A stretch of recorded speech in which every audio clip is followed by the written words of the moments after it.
World heart day సందర్భంగా Kurnool KIMS hospital ఆధ్వర్యంలో భారీ ర్యాలీ నిర్వహించారు. కలెక్టర్ కార్యాలయం నుంచి శ్రీకృష్ణదేవరాయల కూడలి వరకు కొనసాగిన ఈ ర్యాలీని జిల్లా వైద్యాధికారి డాక్టర్ శాంతి కళ ప్రారంభించారు. ఆసుపత్రిలో గుండె చికిత్సలకు సంబంధించిన ఉచిత వైద్య శిబిరం ఏర్పాటు చేశారు. ప్రధానంగా హార్ట్ కు సంబంధించిన వైద్యులు రాకుండా ప్రతి ఒక్కరూ ముందు జాగ్రత్తలు పాటించాలని ఇక డిఎంహెచ్ఓ శాంతి కళ సూచించారు. మంచి ఆహారపు అలవాట్లు, వ్యాయామం, నడక ప్రతిరోజు చేయటంతో ఆరోగ్యం కాపాడుకోవచ్చన్నారు జిల్లా వైద్యాధికారిని.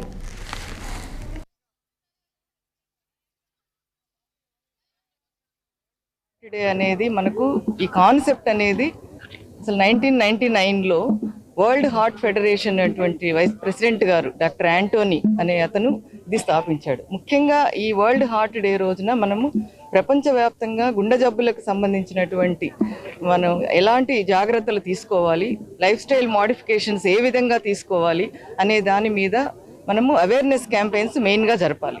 సో ఆ సందర్భంగానే మనం ఇప్పుడు కర్నూలు జిల్లాలో జిల్లా కలెక్టర్ గారు ఆదేశాల మేరకు అలాగే ప్రతి ఒక్క ప్రభుత్వ ప్రైవేటు రంగాల్లో ఉన్నటువంటి హాస్పిటల్స్ అయితే ఎన్జిఓ సంస్థల ప్రతినిధులు ప్రతి ఒక్కరూ కూడా మనకు ప్రజానీకానికి గుండె జబ్బులకు సంబంధించినటువంటి జాగ్రత్తలు ఏ విధంగా తీసుకోవాలి, అలాగే దానికి సంబంధించినటువంటి లైఫ్ స్టైల్ మోడిఫికేషన్స్ ఎలా తీసుకోవాలనేది ఒక అవేర్నెస్ క్యాంపెయిన్స్ లాగా మనం నిర్వహించడం జరుగుతుంది.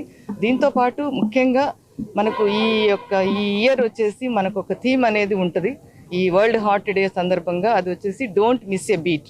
అంటే మనము గుండెకి సంబంధించినటువంటి ప్రతి ఒక్క ఆరోగ్య జాగ్రత్తలు మనం ఖచ్చితంగా తీసుకోవాలని అందరి ప్రజానీకానికి తెలిసే విధంగా అవేర్నెస్ క్యాంపెయిన్స్ జరుపుతున్నాము. ఆ సందర్భంగానే ఇప్పుడు కిమ్స్ హాస్పిటల్ ఆధ్వర్యంలో ఇది ఒక ప్రోగ్రామ్ అనేది అరేంజ్ చేయడం జరిగింది. ముఖ్యంగా అసలు ఈ వరల్డ్ హార్ట్ డే అనేది